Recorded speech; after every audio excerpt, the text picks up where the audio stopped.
రెండు ప్రశ్నలకి సమాధానం చెప్పటానికే నేను ఇక్కడ నిల్చున్నాను.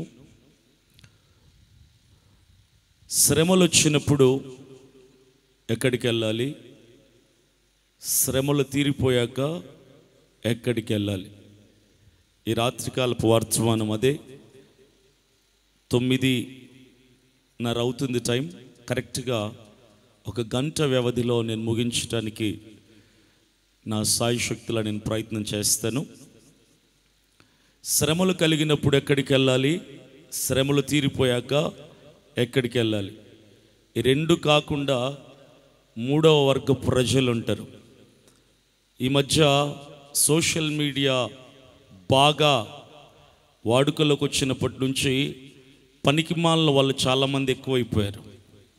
వీళ్ళేంటంటే జిమ్కి వెళ్ళకుండా, వర్కౌట్స్ చేయకుండా 6 ప్యాక్ తెచ్చుకోవటం ఎలాగా ప్రజలందరూ అటే వెళ్తారు.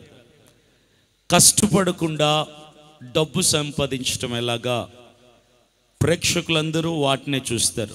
ఏం చేయకుండా, కష్టపడకుండా డబ్బు సంపాదించటం ఎలాగా, వర్కౌట్స్ చేయకుండా కండలు పెంచటం ఎలాగా, వీటి వైపే మనుషులందరూ కూడా ఆసక్తిని కనపరుస్తున్నారు.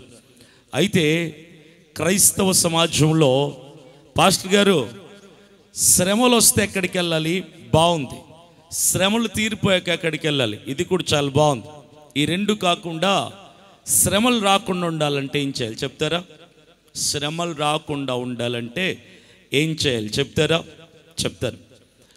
చాలామంది క్రైస్తవులు చేస్తున్న ప్రార్థనలు నేను గమనిస్తున్నప్పుడు maximum number of prayers when I hear, చాలామంది చేసే ప్రార్థనలు ఇవే.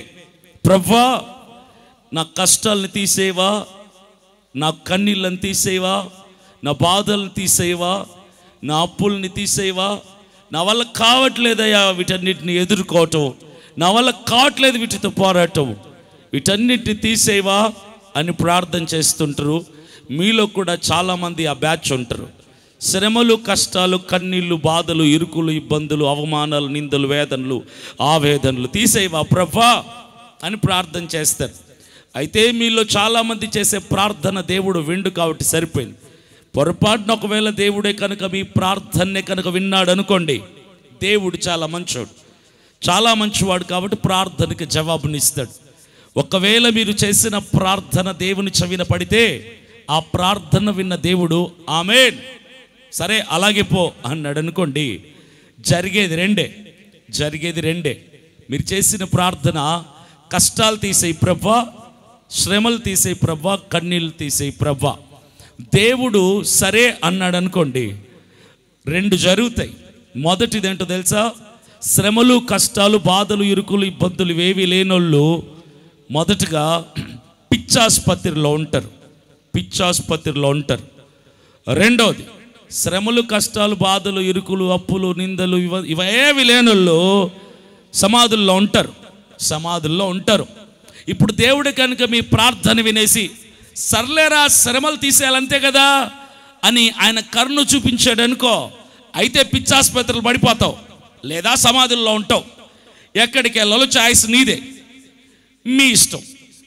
అయితే మీరు ఇంకా సజీవుల గుంపులో మీటింగ్లో ఉన్నారంటే మీ ప్రార్థన ఇంకా దేవుడు వినలేదని అర్థం. కాబట్టి మీరు బాగా అర్థం చేసుకోవాల్సినటువంటి సత్యం ఏంటంటే, ఒక రోజు గడవాలంటే 24 గంటలు ముగిసిపోవాలి. 24 అవర్స్ అవుతే కానీ ఒక రోజు అనం. ప్రభువా, నాకు చీకటి అంటే భయం, చీకటిని తీసేసి పగులు మాత్రం పెట్టి 24 గంటలు ముగిసేవా అంటే దేవుడు ఏమంటాడు తెలుసా? చీకటి లేకుండా పగులు ఒకటితో 24 గంటలు పూర్తవదు, నిన్నే లేకుండా చేస్తా, దరిద్రం వదిలిపోద్ది అంటాడు. పగులు రాత్రి కలగలిపితేనే రోజు పూర్తవుతుంది. కష్టాలు, బాధలు, సుఖాలు అన్నీ కలగలిపితేనే జీవితం అవుతుంది. క్రైస్తవులందరికీ కూడా నేను చెప్పేది ఒకటే, ఎప్పుడు కూడా కష్టాలు తీసేయి ప్రభా, శ్రమలు తీసేయి ప్రభా అనే ప్రార్థన చేయకూడదు. ఆ ప్రార్థన పిరికి వాళ్ళు, బద్ధకస్తులు, సోమరులు చేస్తారు. క్రైస్తవుడు ఎప్పుడు కూడా ప్రార్థన చేయకూడదు. You have to change your prayer style. Change the prayer style. ప్రార్థన చేసే విధానాన్ని మార్చుకుంటే జీవితాలు ముందుకు చక్కగా సాగుతాయి. ప్రార్థన ఏమని చేయాలో తెలుసా? ప్రభా, నాకు శ్రమలు ఎక్కువైపోయాయి, అనారోగ్యం ఎక్కువైపోయింది, కష్టాలు ఎక్కువైపోయాయి, బాధలు ఇరుకులు ఎక్కువైపోతున్నాయి ప్రభా, భరించటం నాలో కావట్లేదు, నీ కృపను నాకు ఇస్తావా, నీ శక్తి చేత నన్ను నింపు ప్రభా, నా శ్రమలన్నిటినీ నేను గెలవటానికి, వాటిని అధిగమించటానికి కావలసిన సమృద్ధి కృప నాకు ఇవ్వు. ఇది ప్రార్థన చేయాలి. You have to pray like this. పిరికి వాళ్ళలాగా ప్రార్థన చేయకూడదు. క్రైస్తవులు అంటే ఎవరో తెలుసా? సింహముల వంటి వారు. సింహం ఎప్పుడు కూడా ధైర్యంగా ఉంటుంది, కానీ పిరికితనముతో వెనకడుగు వేయదు. క్రైస్తవులు ప్రార్థనలు ఎప్పుడు కూడా స్కిప్ అయ్యేలాగా, హైడ్ అయ్యేలాగా, తప్పించుకునేలాగా, ఎస్కేప్ అయ్యేలాగా ఉండకూడదు. దేవుణ్ణి ఏమడగాలి? ధైర్యం అడగాలి శ్రమల్ని ఎదుర్కోవటానికి. ఈ ప్రపంచంలో మనకు కనిపిస్తున్న సముద్రాలు, నదులు, చెరువులు చాలా ఉన్నాయి కదా. మీకు 2 రకాల చేపలు చెప్తాను. మొదటి రకం చేప ఫ్లోటింగ్తో పాటు ఈదుకుంటూ వెళ్ళిపోతుంది. ప్రవాహముతో పాటు, నీటి ప్రవాహముతో పాటు ఈదుకొని వెళ్ళిపోయే చేప. రెండో రకం చేప ప్రవాహానికి ఎదురు ఈదుతుంది. రెండో రకం చేప. మొదటి చేప ప్రవాహంతో పాటు ఈదుతుంది అంటే అర్థమేంటో తెలుసా? చచ్చిపోయిన చేప మాత్రమే ప్రవాహం ఎట్టెళ్తే, నీరెట్టెళ్తే నీటితో పాటు వెళ్ళిపోద్ది, దాన్ని కొట్టుకుపోవటం అంటారు. రెండో రకం చేప ప్రవాహం ఎటు వెళ్ళినా ఆ ప్రవాహానికి ఎదురుగా ఈదుతుంది, ఆపోజిట్ డైరెక్షన్లో ఈదుతుంది. దాన్ని సజీవంగా బ్రతికి ప్రాణంతో ఉన్న చేప అంటారు. క్రైస్తవులు చాలామంది బ్రతికి ఉండి కూడా చచ్చునోళ్ళలాగా బతికేస్తున్నారు. శ్రమల కొలిమిలో కొట్టుకుపోతుంటారు, చాలామంది కొట్టుకుపోతూ ఉంటారు. నిజమైన క్రైస్తవుడు ఎప్పుడు కూడా శ్రమల అనే ప్రవాహంలో కొట్టుకొని పోడు. శ్రమల ప్రవాహానికి దేవుని కృపని, బలముని తోడు తీసుకొని ప్రవాహానికి ఎదురీది శ్రమలను అధిగమించి విజయ వీరుడుగా నిలబడగలిగినటువంటి సమర్థుడే సజీవుడైన క్రైస్తవుడు. నువ్వు పూజిస్తున్న, నువ్వు ఆరాధిస్తున్న, నువ్వు భక్తి చేస్తున్నటువంటి మన దేవుడు చచ్చిపోయిన వాడు కాదు, శవం కాదు, 2 చెక్కల మధ్య వేలాడి నిర్జీవంగా మిగిలిపోయిన వాడు కాదు. మన దేవుడు సమాధి తలుపులు తెరుచుకొని మరణపు ముళ్ళును విరిచి మృత్యుంజయుడుగా తిరిగి లేచినటువంటి సజీవుడు ఆయన. సజీవుడైన దేవుణ్ణి ఆరాధించే సజీవులు ఎలా ఉండాలో తెలుసా? శ్రమలకు ఎదురీది ఎలాగా ఉండాలి? గుండె, దమ్ము, ధైర్యముతో ముందుకు సాగాలి తప్ప శ్రమలు తీసే ప్రభు నా వల్ల కావట్లేదు అని ఇలాంటి పనికి మాలిన ప్రార్థనలు ఎప్పుడు కూడా చేయకూడదు. అయితే వాక్య భావంలోనికి వెళ్దాం. పరిశుద్ధ బైబిల్ గ్రంథంలో 2వ రాజుల గ్రంథం 6వ అధ్యాయం 1 నుంచి 7 వచనాల వరకు నేను చదువుతాను. ఆ యొక్క సందర్భాన్ని, సారాంశాన్ని వివరించడానికి ప్రయత్నం చేస్తాను. 2 Kings chapter 6 verses from 1 to 7. అంతటా ప్రవక్త శిష్యులు ఎలీషా యొద్దకు వచ్చి, ఇదిగో నీ వద్ద మాకున్న స్థలము ఇరుకుగానున్నది, నీ సెలవైతే మేము యోర్దాను నదికి పోయి తలా యొక్క మ్రాను అచ్చట నుండి తెచ్చుకొని మరి ఒక చోట నివాసము కట్టుకొందుమని మనవి చేయగా అతడు వెల్లుడని ప్రత్యుత్తరం ఇచ్చాను. ఒకడు దయచేసి నీ దాసులమైన మాతో కూడా నీవు రావాలని కోరగా అతడు నేను వచ్చేదనని చెప్పి వారితో కూడా పోయెను.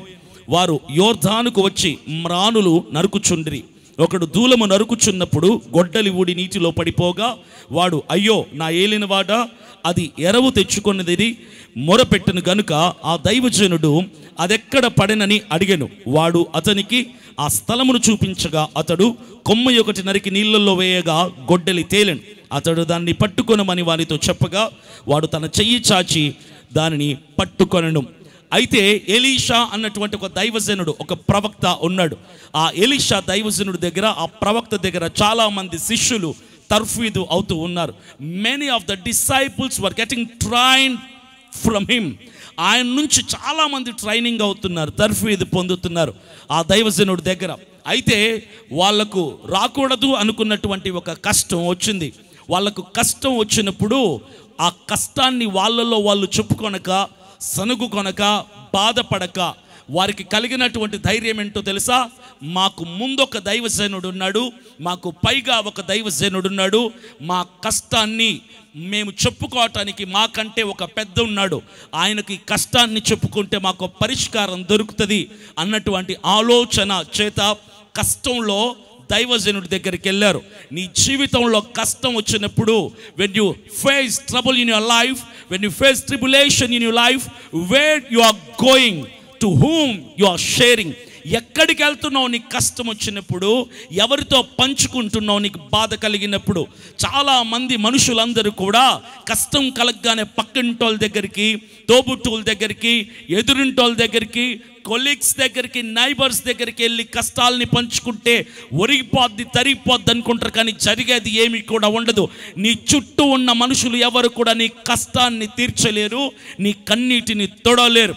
మనుషులందరూ కూడా నీ సమస్యని విన్నట్టు నటించే వాళ్ళే తప్ప, ప్రేమించినట్టు నటించే వాళ్ళే తప్ప ఎవ్వరూ కూడా నీకు పరిష్కారాన్ని ఇవ్వరు. ఆల్ ద వరల్డ్ ప్రపంచమంతా కూడా, ఆల్ ద మ్యాన్ కైండ్, సర్వ మానవాళి ప్రేమ నటిస్తున్నారు, ప్రేమించరు, ప్రేమ నటిస్తున్నారు. లోకం అనే రంగస్థలములో మనుషులంతా మహానటులే. లోకం అనే రంగస్థలములో మనుషులంతా మహానటులే. మీ అమ్మ, మీ నాన్న, మీ తమ్ముడు, మీ చెల్లి, మీ పెదనాన్న, చిన్నాన్న, మేనత్త, మేనమామ నీ చుట్టూ నీ కోసం ప్రాణమిస్తాం రా. నీకు కష్టం రావాలంటే నన్ను దాటుకొని రావాలి, నీకు శ్రమ రావాలంటే నన్ను దాటుకొని రావాలి. ఏ అర్ధరాత్రైనా నా ఇంటి తలుపు తట్టు నీ కోసం నేను ఎదురు చూస్తూ ఉంటాను. నీ కష్టాన్ని తీర్చడానికని డైలాగులు చెప్పిన వాళ్ళందరూ కష్టం రాగానే తలుపులు తెరవటానికి ఇష్టపడరు, ఫోన్ చేస్తే అందుబాటులో రావడానికి ఇష్టపడరు. That's the world, that's the love of this world. ఈ లోకం అట్టిది, ఈ లోకంలో ఉన్నటువంటి ప్రేమ లాంటిది. నీ కష్టం కలిగినప్పుడు ఎక్కడికి వెళ్ళాలో తెలుసా? నేరుగా నీ దేవుడి దగ్గరికి వెళ్ళాలి. నీ కష్టాలని, కన్నీటిని, బాధల్ని, వేదల్ని వినగలిగిన వాడు ఆయనే. విసిగించుకోకుండా పరిష్కరించగలిగిన వాడు ఆయనే. మనుషుల దగ్గరికి వెళ్తే ఏమొస్తుంది సార్? జాలి, దయ తప్ప. నీ ముందు దొంగ కన్నీళ్లు కార్చే నీ చుట్టాలు, నీ బంధువులందరూ వెళ్ళిపోయాక బాగా జరిగింది అడికి, అలాగ జరగాల్సిందే అని పక్కన మాట్లాడుకుంటారు. మనుషులందరూ కూడా నీ ముందోలాగా, నీ వెనకలా మాట్లాడతారు. అలాంటి వాళ్ళ దగ్గరికి వెళ్ళి సమస్యని చెప్పుకొని తృప్తి పడతావా? నీ శ్రమని, కష్టాన్ని విని సమాధానాన్ని ఇచ్చేవాడి దగ్గరికి వెళ్ళి కష్టాన్ని చెప్పుకుంటావా? మీకు ఒక కథ చెప్తా. ఒకడు పొలం పని ముగించుకొని ఎండిపోయిన పొలాల గుండా నడుచుకొని ఇంటికి వెళ్తున్నాడు. వాడికి చాలా బాధలు, శ్రమలు ఉన్నాయి. అయితే ఏవో చింతల్లో, బాధల్లో నడుచుకొని వెళ్తూ ఉన్నాడు. చీకటి పడిపోయింది, సాయంకాలం 6:30 అయింది. నడుచుకుని వెళ్తున్నాడు. ఆలోచన అంతా కూడా కష్టాల వైపే.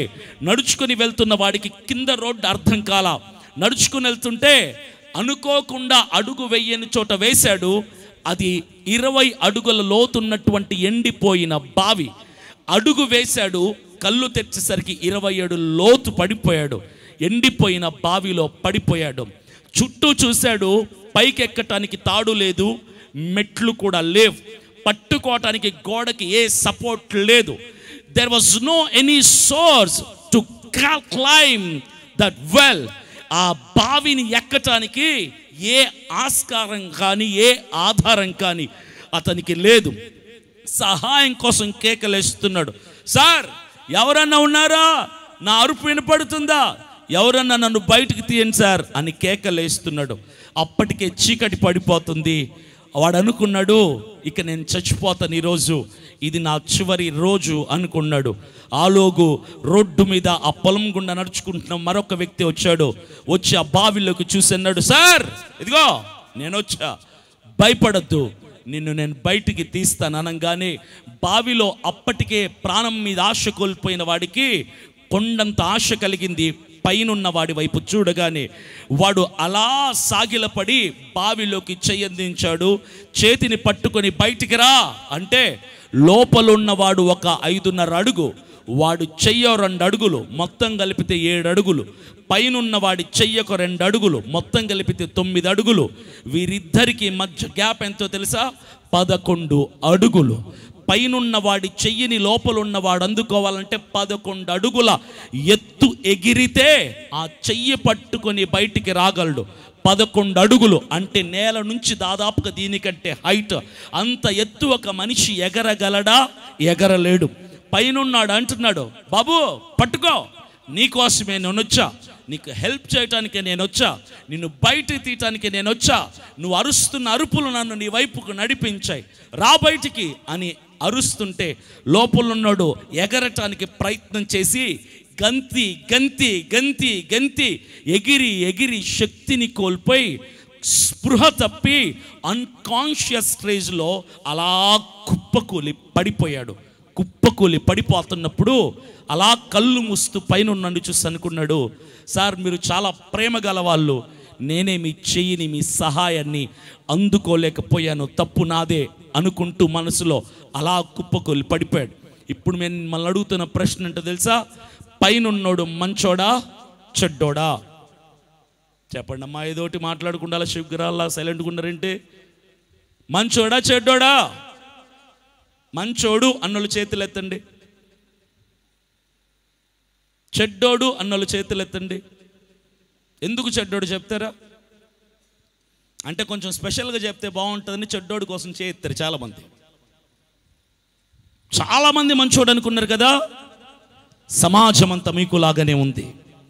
మనుషుల మీద ఆధారపడి, వాణ్ణి నమ్ముకొని వీని మీద ఆధారపడి, వాని మీద ఆధారపడి బ్రతికే వాళ్ళందరూ కూడా మీకులాగా నమ్మిన వాళ్ళే మనుషులని. నేను కూడా అనుకున్నా వాడు మంచోడని. మీరు అనుకున్నారు వాడు చెయ్యిచ్చాడు కదా, పడుకున్నాడు కదా, లేవమన్నాడు కదా, తప్పు లోపల ఉన్నాడు కాదు, పైనున్నోడు మంచోడు కదా, చెడ్డోడు ఎలా అవుతాడంటే ఇప్పుడు నేను చెప్తా.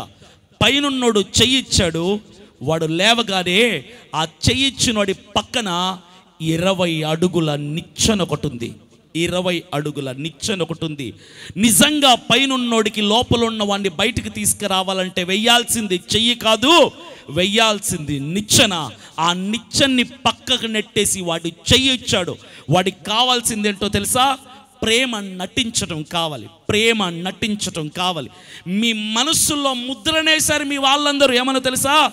నీ కోసం నేనున్నా, నీ కష్టం వస్తే నేనున్నా.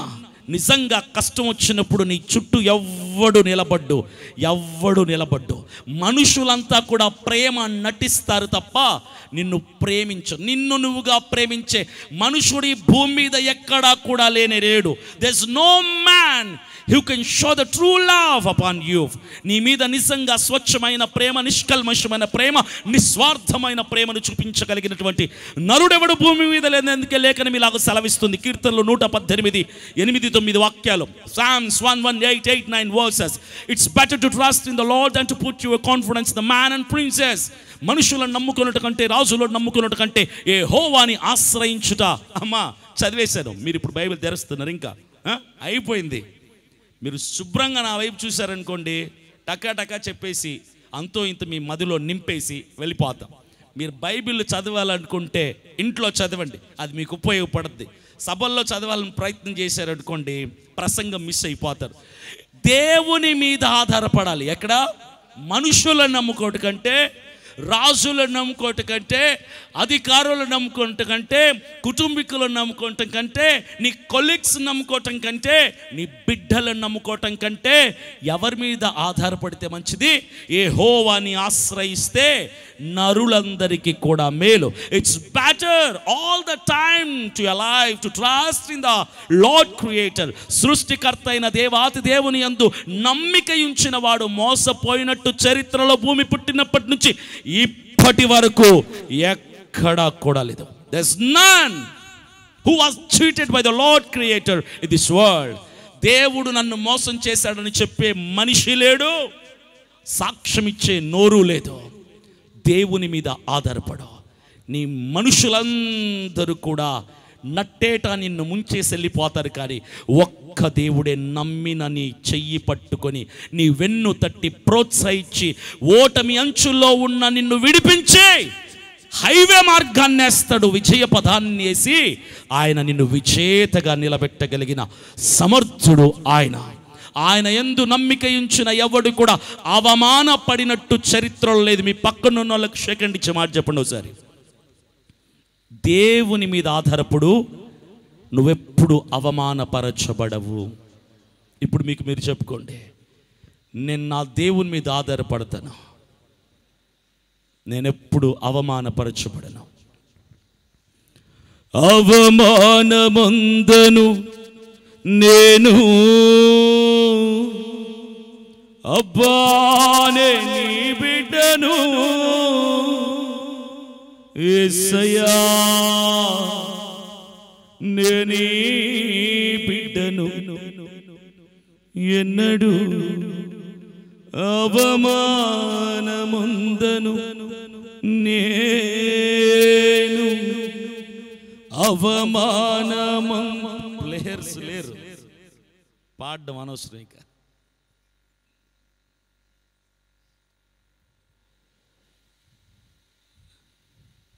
ఉన్నారా? వస్తారా? అందుబాటులో ఉన్నారా? మనుష్యుల మీద ఆధారపడిన వాడెప్పుడు కూడా వర్ధిల్లినట్టు చరిత్రలో లేదు. దేవుని మీద ఆధారపడిన ప్రతి ఒక్కడు వర్ధిల్లినట్టు చరిత్రలో చాలా చోట్ల, చాలా సందర్భాల్లో, చాలా సాక్ష్యాల ద్వారా మనం విన్నాం. జీవితాలు ఎన్నో పతనమైపోయాయి మనుషులని ఆధారం చేసుకొని. శిష్యులకి శ్రమ కలిగినప్పుడు వాళ్ళు ఎక్కడికి వెళ్ళారు తెలుసా? నేరుగా దైవజనుడి దగ్గరికి వెళ్ళారు. నీకు కష్టం కలిగితే నువ్వు వెళ్ళాల్సింది ఎక్కడికి? దైవజనుడి దగ్గరికి వెళ్ళాలి. ఎక్కడున్నాడు పాస్టర్ గారు? దేవుడు మాకు కనిపించడే, మాకు ఒకసారి చూపిస్తే మేము కూడా వెళ్తాం కదా. నీ కొరకు దేవుడు అమర్చిన దైవజనుడే నీకు దేవుని సమానుడు ఈ భూమి మీద. నీ తరపున ఉత్తరవాది నీ సేవకుడే. నీ సేవకులకి నీ కష్టాలు, శ్రమల్ని, కన్నీళ్ళని, బాధల్ని చెప్పుకుంటే మాకు పని పాట ఏముండదు కదా. మీకోసం ప్రార్థనలు చేస్తూ ఉంటాం మీరు మా దగ్గరికి వచ్చి చెప్పుకుంటే మేమేం చేస్తాం? ప్రార్థనలు చేస్తాం. చాలామంది క్రైస్తవులందరూ కూడా సేవకునికి కష్టాలు చెప్పుకొని నా అనుభవాలు అంటే, నాకు చాలామంది ఫోన్లు చేస్తుంటారు ప్రతిరోజు మా ప్రార్థన అవసరతల నంబర్కి. వాళ్ళ బాధల్ని వ్యక్తపరుస్తుంటారు. కొంతమంది క్రైస్తవులు, అందులోని సేవకులు కొంతమంది, వాళ్ళు చెప్పే మాటలు ఏంటో తెలుసా? సార్, నా సంఘస్థులు నా దగ్గరికి వస్తున్నారు, కష్టాలు వచ్చినప్పుడు మాతో ప్రార్థన చేయించుకున్నారు, కానుకల దశం భాగాలు టీవీలలో వాళ్ళకు పంపిస్తున్నారు సార్ అని వాళ్ళ బాధని వ్యక్తపరుస్తున్నారు. చాలామంది సంఘస్థులు చేసే పెద్ద పొరపాటు ఏంటో తెలుసా? సేవకుడిని అవసరానికి వాడుకుంటారు. ప్రార్థన చేయించుకోవటానికి సేవకుడు కానుకలు, లోన్లు వచ్చినప్పుడు, స్థలాలు కొన్నప్పుడు, దశం భాగాలు ఇమ్మన్నప్పుడు, థ్యాంక్స్ గివింగ్ ఆఫరింగ్స్ ఇవ్వాలన్నప్పుడు మీకు యూట్యూబ్ సేవకులు కనిపిస్తారు, టీవీ ప్రసంగికులు కనిపిస్తారు, స్క్రీన్ల సేవకులు కనిపిస్తారు. చాలామంది పాస్టర్ల ఆవేదన నా చెవిన పడినప్పుడు నాకు కలిగే వేదన, బాధ అంత ఇంత కాదు. నీ కోసం ప్రార్థన చేసేటోడు ఎవడో తెలుసా? అభినయ్ దర్శన్ యూట్యూబ్లో ప్రసంగాలు చేస్తాడు. అభినయ్ దర్శన్ నీ కోసం ప్రార్థన చేయడు. నీ పేరు నాకు తెలీదు, నీ ఊరు నాకు తెలీదు, నీ కష్టం నాకు తెలీదు, నీ కన్నీళ్ళు నాకు తెలీదు. నువ్వు మహా అయితే నాకు ఫోన్ చేస్తావేమో, పాస్టర్ గారు ప్రార్థన చేయండి అంటే 1 నిమిషం ప్రార్థన చేస్తా, నెక్స్ట్ నిమిషం నీ పేరు నేను మర్చిపోతా. నీ పేరు గుర్తు పెట్టుకొని పుస్తకంలో రాసుకొని నీ కష్టాలన్నిటిని లిస్ట్ రాసుకొని ప్రార్థన చేస్తాడు ఈ భూమి మీద ఎవడన్నా అంటే నీ సంఘ కాపరి మాత్రమే. Only your pastor prays for you. కేవలం నీ సేవకుడే. టీవీల్లో, యూట్యూబ్లో మా లాంటి వాళ్ళు బొచ్చడు మంది ప్రసంగాలు చేస్తాం, సూట్లు వేసుకొని. ప్రసంగాలు అనేది తప్పు కాదు.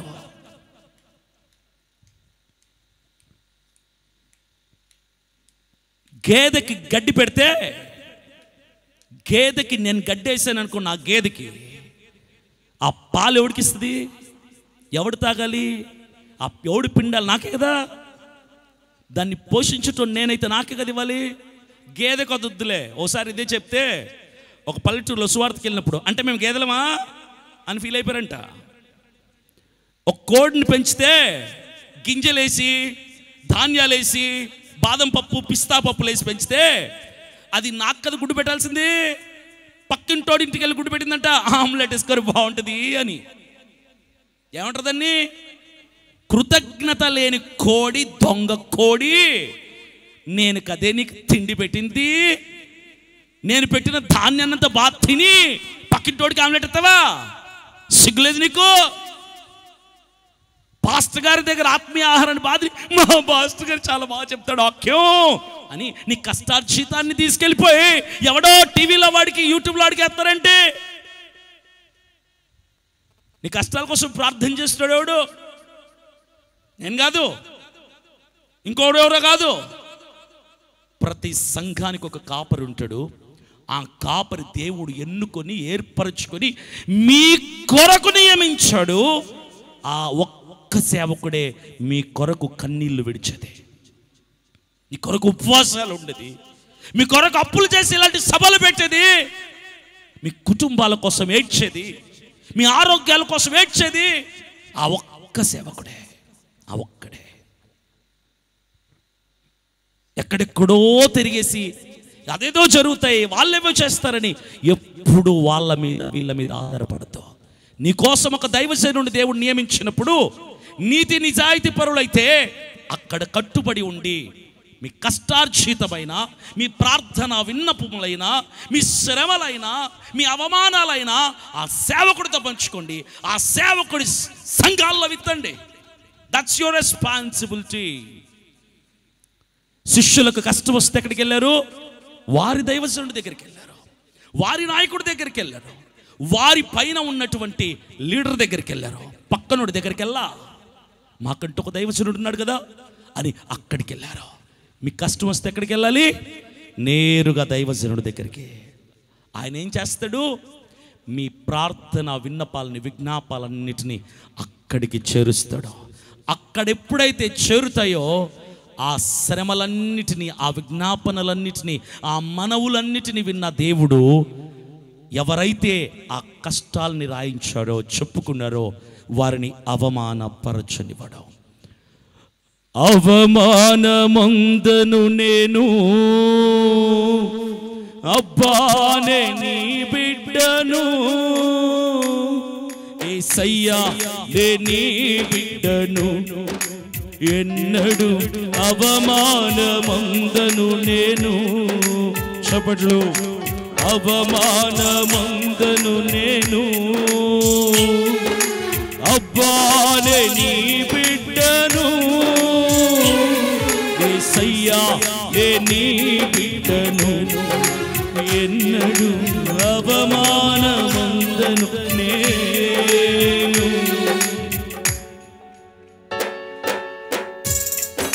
నా దేవుడు ఉత్తముడు, మంచివాడు, మోసం తెలియనివాడు, ఇచ్చిన మాటను మరచిపోనివాడు. మనుషుల దగ్గరికి వెళ్ళావా? ఎక్కడెక్కడో తిరిగావా? నష్టపోయావా? ఓడిపోయావా? చేత కాని వాడిగా మిగిలిపోయావా? తప్పు నాదే, సహాయం చేసే వాళ్ళ సహాయం అందుకోలేకపోయాను అనుకుంటున్నావేమో. మనుషులను నమ్ముకున్నట్టు కంటే, రాజులను నమ్ముకున్నట్టు కంటే దేవుడైన యెహోవాను ఆశ్రయించడం మేలు. స్తోత్రం. ఉత్తముడు, మంచివాడు నా దేవుడు, ప్రతిరోజు రుచి చూచి ఆనందింతును.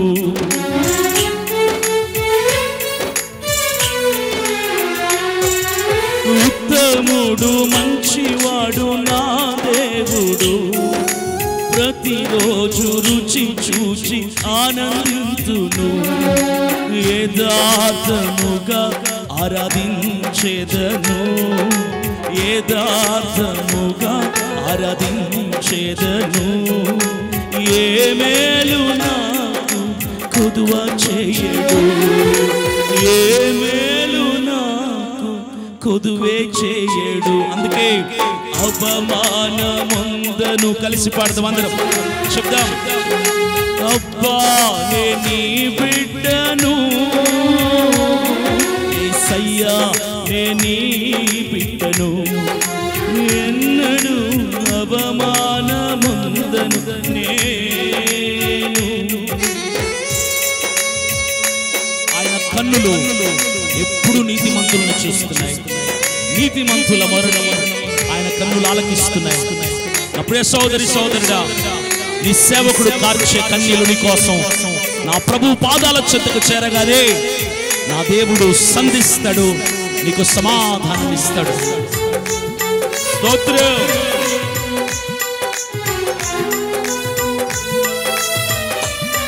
ఆమేన్.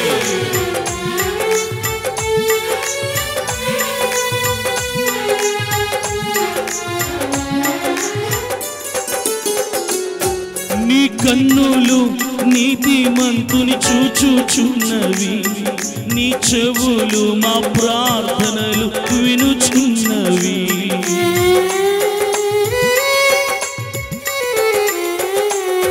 నీ కన్నులు నీతిమంతుని చూచుచున్నవి, నీ చెవులు మా ప్రార్థనలు వినుచున్నవి. శ్రమలన్నిటి నుండి విడిపించును, శ్రమలన్నిటి నుండి విడిపించును. అంతము వరకు నడిపించును, అంతము వరకు నడిపించును. అందుకే అవమానమందను నేను, అబ్బా నే నీ బిడ్డను, యేసయ్యా నే నీ బిడ్డను. ఎన్నడూ అవమానమందను నేను, అవమానమందను నేను, అబ్బా నే నీ బిడ్డను, యేసయ్యా నే నీ బిడ్డను. అసలెన్నడూ అవమానమందను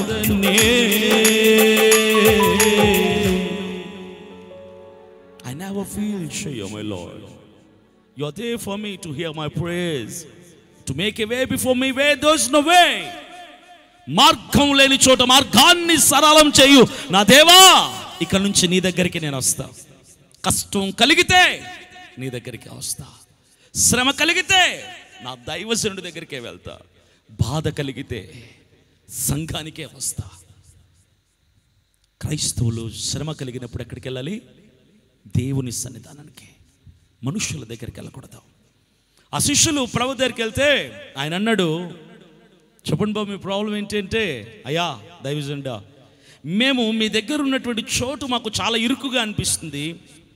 we are living very suffocated, we need some little bit of expansion. మాకు కొంచెం విశాలత కావాలి.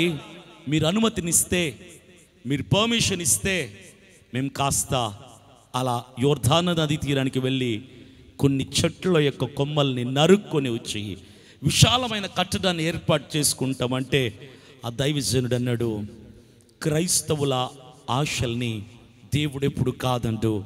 అయితే ఆ దైవజనుడు అన్నాడు, మీరు వెళ్ళండి, ఒక విశాలమైన కట్టడాన్ని మీరు ఏర్పాటు చేసుకోండి. Go make some expansion.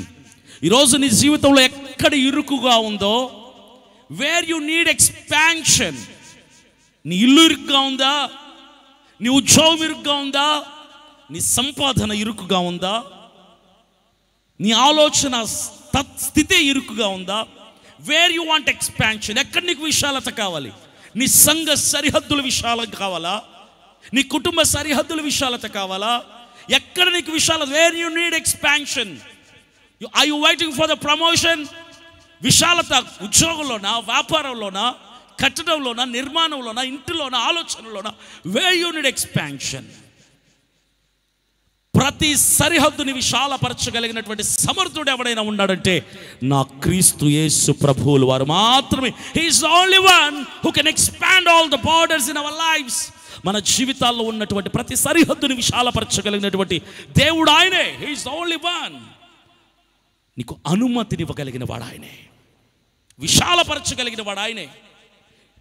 నీకు ఈ రాత్రి ఎక్కడ ఇరుకుగా ఉండి ఇబ్బంది పడుతున్నావో, నా దేవుడు ఈ రాత్రి కాల సమయంలో నీ ప్రతి ఇరుకుగా ఉన్న స్థలాన్ని యేసు నామములో విశాలపరచునుగాక. My lord will make a way, make some expansion. అప్పుడు శిష్యులు ఏం చేశారు తెలుసా? Thank you pastor, thank you దైవజనుడా, మాకు అనుమతినిచ్చావు కదా, చాలా సంతోషం అని చెప్పి పదండ్రా వెళ్ళిపోదాం, ఇక పని అయిపోయిందని చెప్పి వెళ్ళిపోతుంటే ఆ శిష్యుల్లో ఒకడున్నాడు. ఆ ఒక్కడు వచ్చి అన్నాడు, రేయ్ ఎక్కడికి వెళ్తున్నాం మనము అన్నాడు. అంటే ఇంకెక్కడికి వెళ్తున్నావు? దైవజనుడు చెప్పాడు కదా, విశాలమైన కట్టడాన్ని కట్టుకోమని అనుమతినిచ్చాడు కదా. ఆ విశాల కట్టడాన్ని కట్టుకోవడానికి వెళ్తున్నాం కదా మనము. అంటే ఆ ఒక్కడన్నాడు కట్టుకోవడానికి వెళ్తున్నాం రా.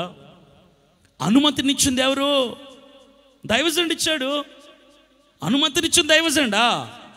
మరి ఆ దైవజనుడు ఎక్కడ మనతో లేడే? అనుమతినిచ్చిన వాడు మనతో లేడే. ఆయన మనతో ఉండాలి కదా. కష్టం వస్తే ఆయన దగ్గరికి వెళ్ళి చెప్పాం కదా. మరి మనం వెళ్తున్న చోట కష్టం వస్తే ఎవరికి చెప్పుకుంటావు? ఆయన ఉండాలి కదా. మన ముందు ఆయన నడవాలి కదా. మనతో ఆయన రావాలి కదా. ఓహో, పని అయిపోయిందనా? పని అయిపోయిందనా? కొంతమంది ఉంటారు, కూరల్లో కరేపాకును మాత్రమే వాడుకొని పడేస్తారు. వాళ్ళు మంచోళ్ళు. కరేపాకును వాడుకొని పడేసేటోళ్ళు మంచోళ్ళు.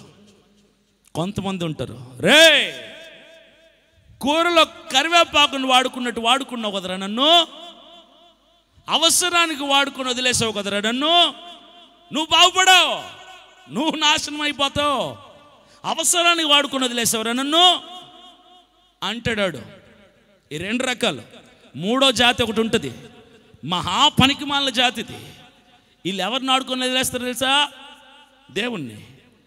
అవసరానికి దేవుణ్ణి వాడుకొని అవసరమైపోయాక దేవుణ్ణి కూడా పక్కన పడేస్తారు. అవసరానికి దైవజనుణ్ణి వాడుకొని పాస్టర్ గారు ప్రార్థన చేస్తారు. పాస్టర్ గారు ప్రార్థన చేస్తే కష్టాలు తీరిపోతాయి. పాస్టర్ గారు ప్రార్థన చేస్తే జబ్బు పోద్ది. పాస్టర్ గారు ప్రార్థన చేస్తే సగం లాగిపోయిన ఇల్లు పూర్తయిపోద్ది. ఇన్ని తెలివితేటలు ఉంటాయి. పాస్టర్ గారు ఉద్యోగం కలిపి ప్రార్థన చేస్తారా?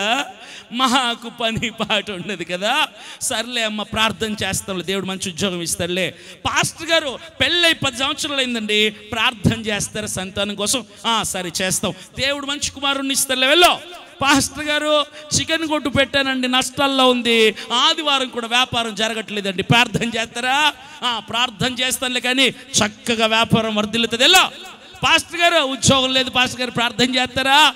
ప్రార్థన చేస్తాను, చక్కటి ఉద్యోగం దేవుడు ఇస్తాను, నీకు వెళ్ళా. పాస్టర్లకి పని పాట ఏముండదు అన్నట్టుగా మీరు ఫీల్ అయిపోతారు. ప్రార్థన చేసాం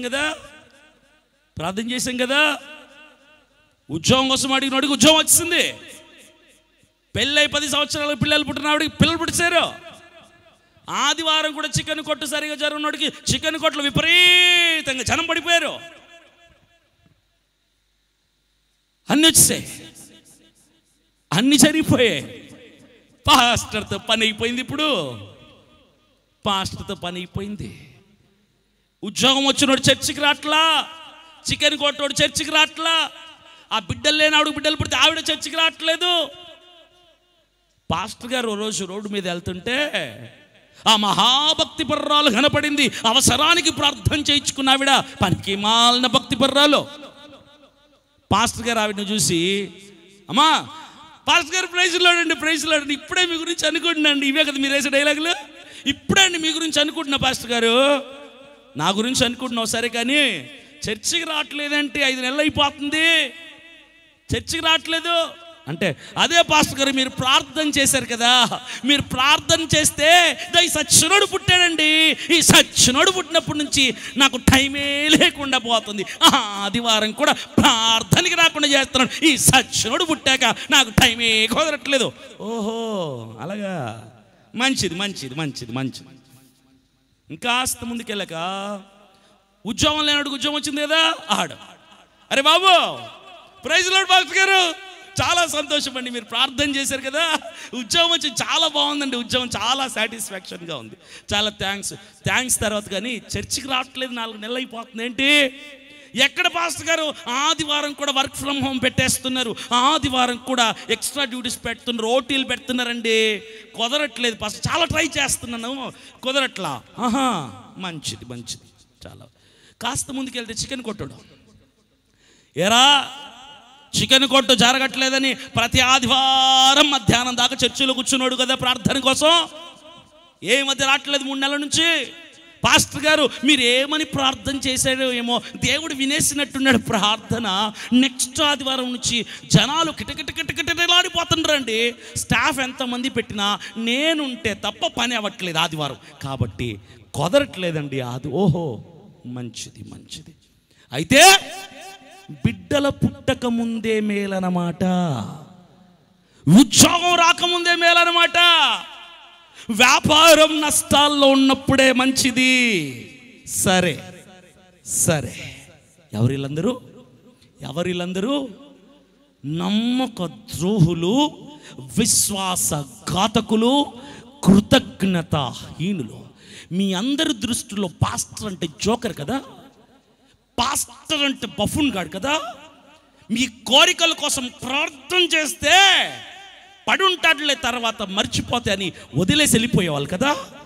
పాస్టర్ విలువ మీ దృష్టిలో అంటే తెలుసా? అవసరానికి పనికొస్తాడంతే, ప్రార్థన కోసం పనికొస్తాడంతే. దేవుణ్ణి వాడుకుని వదిలేస్తున్నారు మీరు. అవసరం ఉంటే సంఘానికి రావటం, అవసరం తీరిపోతే దైవజనుణ్ణి, సంఘాన్ని, దేవుణ్ణి విడిచిపెట్టి బిజీ స్కెడ్యూల్, బిజీ లైఫ్లో పడిపోవడం. ఇప్పుడు ఏం చేయాలి? నా దేవుడు చాలా మంచోడు. ఎవరికైనా ఏదైనా లేదంటే వాళ్ళ ఏడుపులు చూడలేక ఏడుపు కొట్టు మకాళ్ళు సంతోషాన్ని నింపుదామని, లేని దాన్ని ఇచ్చి ఆనందపరుద్దాం అనుకుంటే, తీసుకున్న మీరేమో ఇచ్చిన దేవుణ్ణి, ప్రార్థన చేసిన సేవకుణ్ణి మరిచిపోయి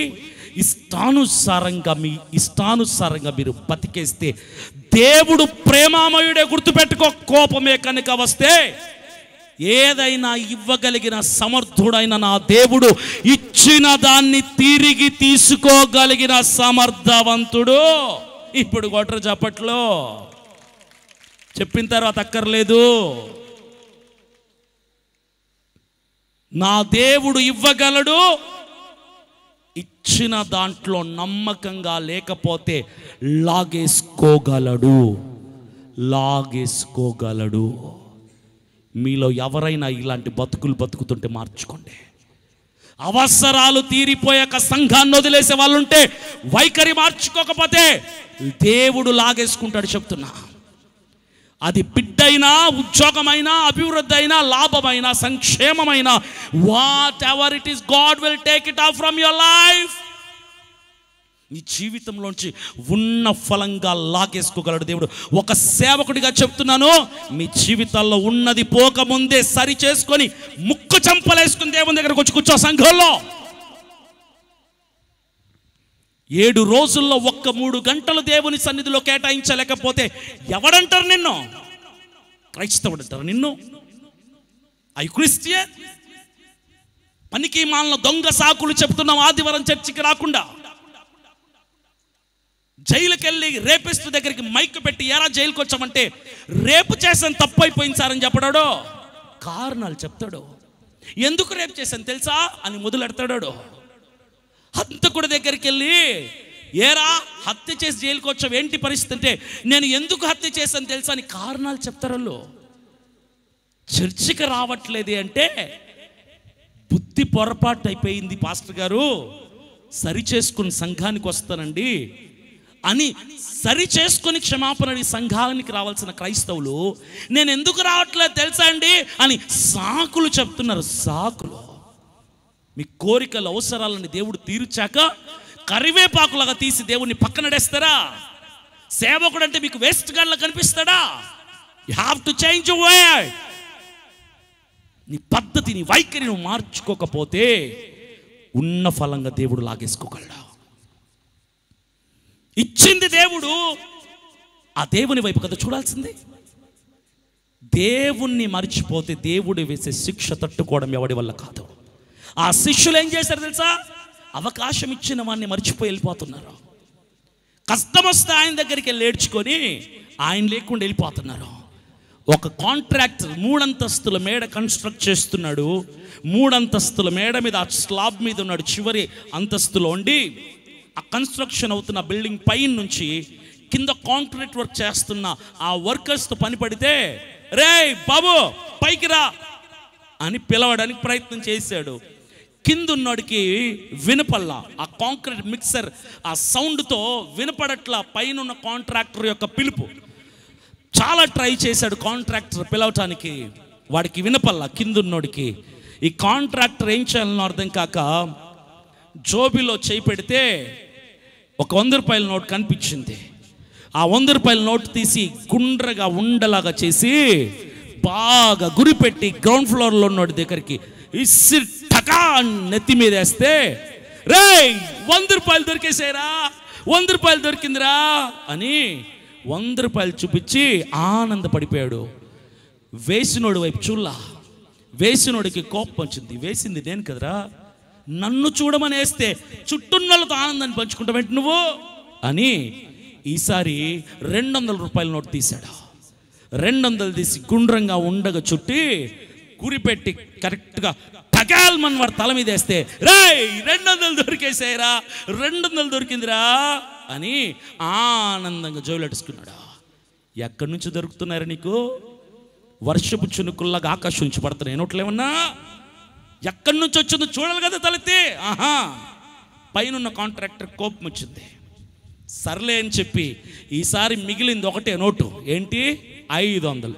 500 నోటు తీసి గుండ్రంగా ఉండలాగా చేసి గురిపెట్టి టపాల్ మన తల మీద వేస్తే, రేయ్ 500 దొరికిందిరా, 5, 2, 1, 800 దొరికాయి. ఈ రోజుకి నేను పనికి రావట్లేదు, చక్కగా వంశాకి వెళ్ళిపోయాను, మంది వేసి ఇంట్లో పడుకోవచ్చు శుభ్రంగా అని 800 చుట్టూ జోలెట్టుకున్నాడు.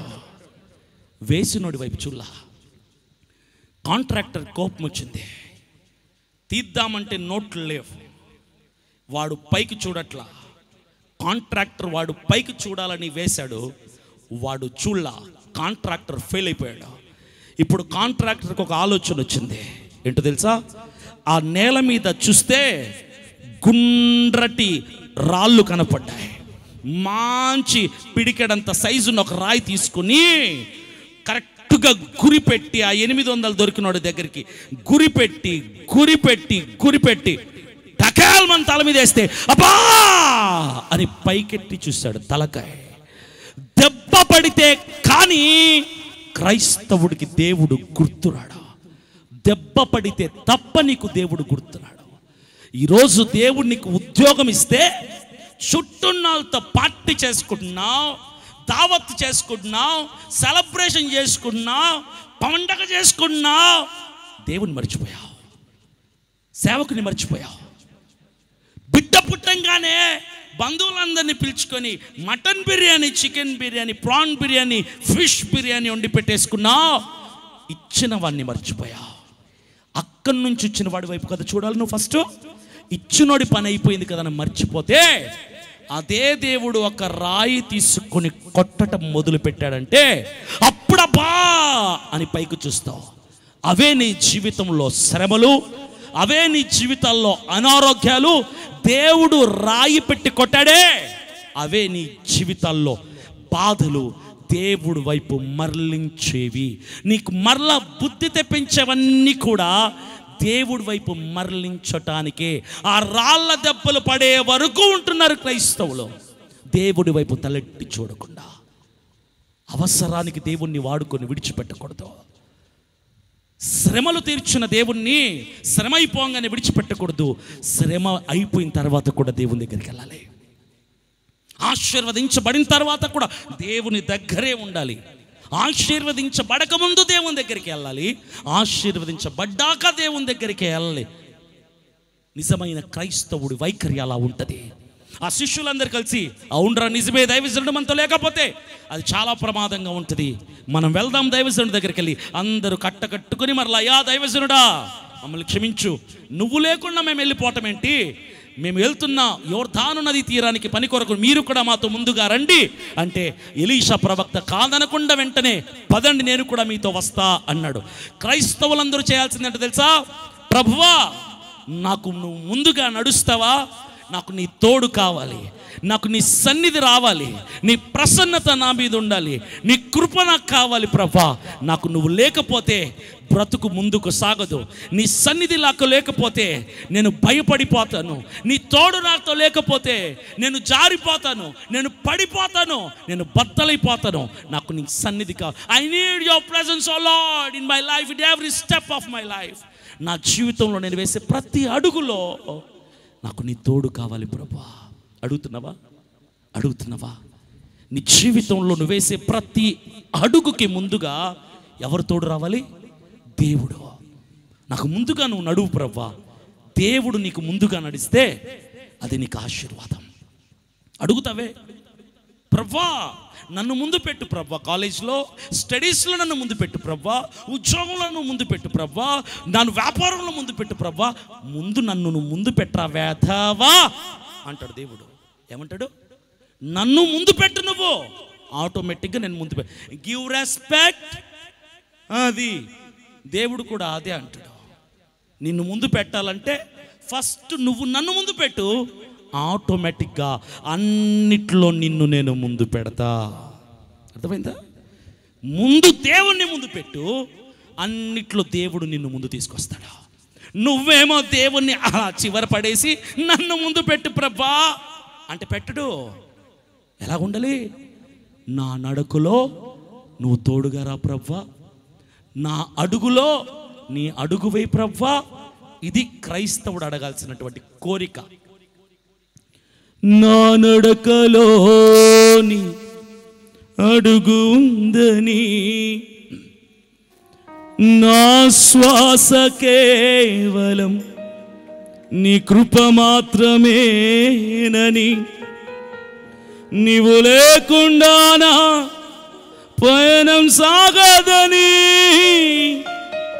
నిస్మరణ లేని నా ఊపిరి వ్యర్థమని కొంచెం ఎక్కువ తెలుసుకున్నానయ్యా. ఈలకు నువ్వే చాలయ్యా, ఈ లోకం వద్దయ్యా, నాకు నువ్వే చాలయ్యా. యేసయ్యా ఎన్ని తరాలకైనా పాడదాం. యేసయ్యా అందరూ, నా స్థితి ఏదైనా మాట తప్పే వాడవు కానే కాదయ్యా. నిన్ను కలిగిన హృదయం పదిలం యేసయ్యా, మాట తప్పే వాడవు కానే కాదయ్యా. నిన్ను కలిగిన హృదయం పదిలం యేసయ్యా. నా మదిలోని ఆనందమా, నా ఊహలోని ఆశ్చర్యమా, నా ఏకాంతంలో ఓ స్నేహమా, నా అనుభవాలలో అనురాగమా. ప్రభా నేను నడిచే యాత్రలో నాకు నువ్వు తోడుగా వస్తావా? నువ్వు లేని నా యాత్ర శూన్యం. నీవు లేని నన్ను నేను ఊహించుకోలేనయ్యా. నాకు నువ్వు కావాలి అనుక్షణము. నేను ఓడిపోతున్నప్పుడు నాకు నువ్వు కావాలి, గెలిచిన వేళలో నువ్వు నాకు కావాలి. నా యాత్రలో యాత్రికుడు వలె నాకు తోడు కావాలి. Stay with me Lord. ఆమేన్. నా నడకలో నీ అడుగు ఉందని, నా శ్వాస కేవలం నీ కృప మాత్రమేనని,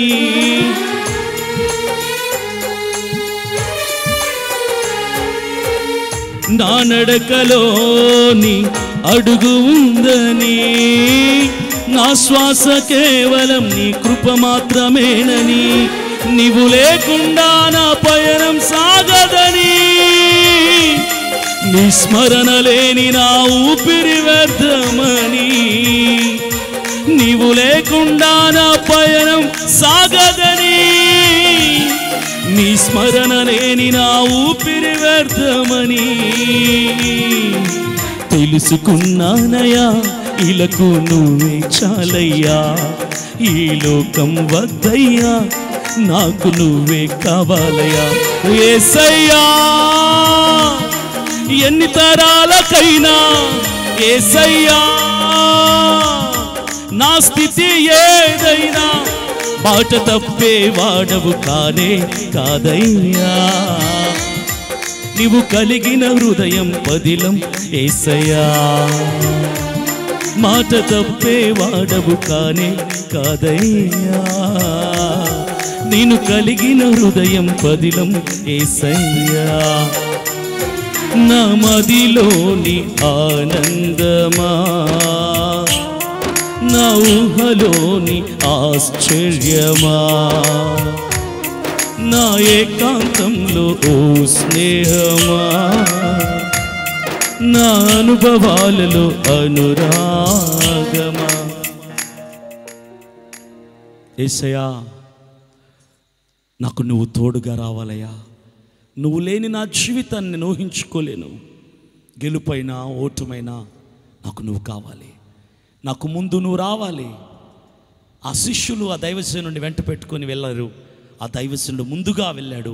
వారు ఆయన వెంబడిస్తూ వెళ్ళిపోయారు. యోర్దాను నది తీరికి వెళ్ళిపోయినటువంటి వారు గొడ్డళ్ళు చేత పట్టుకుని వెళ్ళారు. గొడ్డలు అంటే తెలుసా? కర్ర, దానికి ఇనుప ముక్క, ఒక పదునైనటువంటి ఇనుప ముక్క ఆ కర్రకి బిగిస్తే ఆ రెండిటిని కలిపి అంటారు గొడ్డలి అని. మా ఊళ్ళో గొడ్డలు అంటారు. మీ ఊళ్ళో ఏమంటారు నాకు తెలీదు. గొడ్డలేనా? గొడ్డలే. ఆ గొడ్డలు తీసుకొని ఒక్కొక్కడు హైలెస్సా అనుకుంటే వెళ్ళిపోయారు.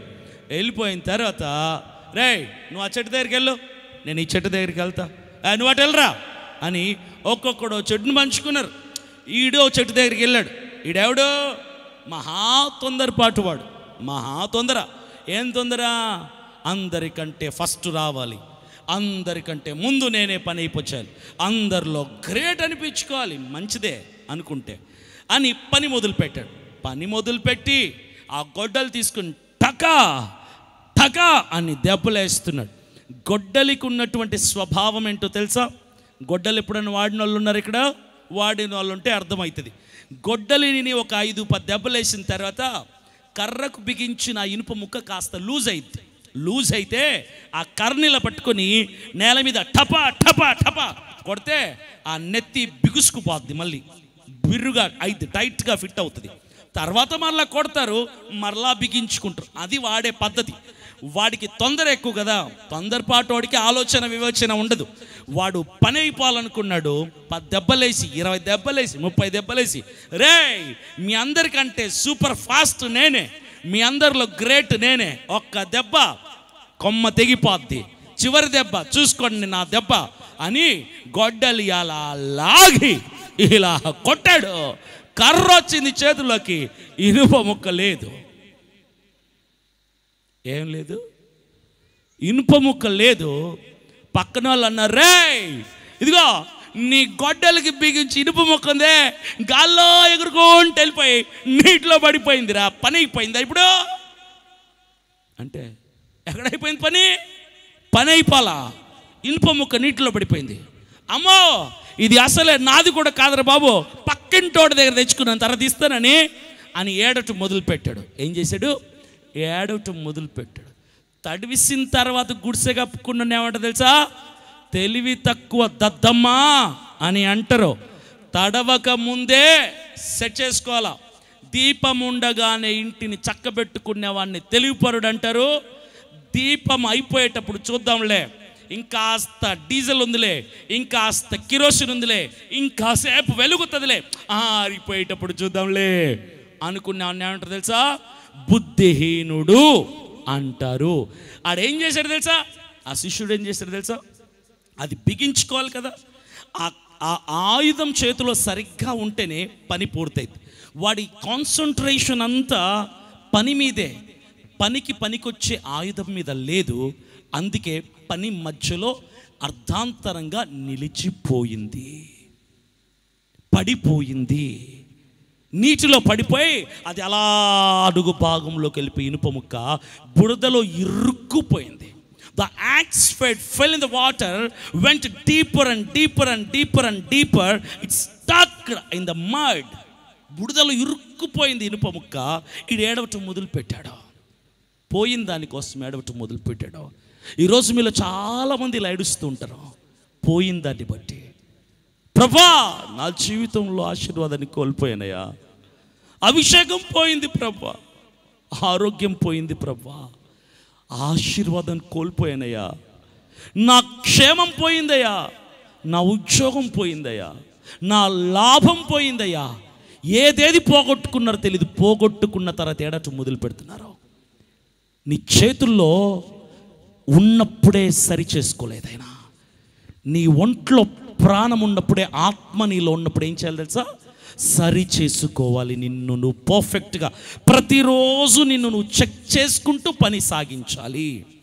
ఉద్యోగం చేసేద్దాంలే, వ్యాపారం చేసేద్దాంలే, కారు కొనేద్దాంలే, ఇల్లు కట్టేద్దాంలే, పేరు సంపాదిద్దాంలే అనుకుంటూ పనుల మీద, లోక సంబంధమైన భౌతిక పరమైన వాటి మీద శ్రద్ధను నిలిపి పరిగెడుతున్న మనుషుడా, ఆత్మ నీలో నుంచి వెళ్ళిపోతే నీ ఉద్యోగం ఎవడు చేస్తాడు? నీ వాచ్ ఎవడు ఎట్టుకుంటాడు? నీ కారు ఎవడు తోలుతాడు? నువ్వు కట్టుకున్న ఇంట్లో ఉంటాడు? ఈ లోకంలో మనుష్యుడన్న వాడిది ఏది శాశ్వతం కాదు. నీదంటూ ఈ భూమి మీద ఏది లేదు. అభినయ దర్శన్ ఇక్కడ ఏం లేదు. నిన్ను మోసింది ఒకరు, నిన్ను కన్నది ఒకరు, నీకు పేరు పెట్టింది మరొకరు, నీకు పాలు తాయిచ్చింది ఒకరు, బడికి పంపించింది ఒకరు, చదువు నేర్పించింది మరొకరు, ఇంటర్వ్యూ చేసింది మరొకరు, ఉద్యోగం ఇచ్చింది మరొకడు, జీతం ఇచ్చింది మరొకడు.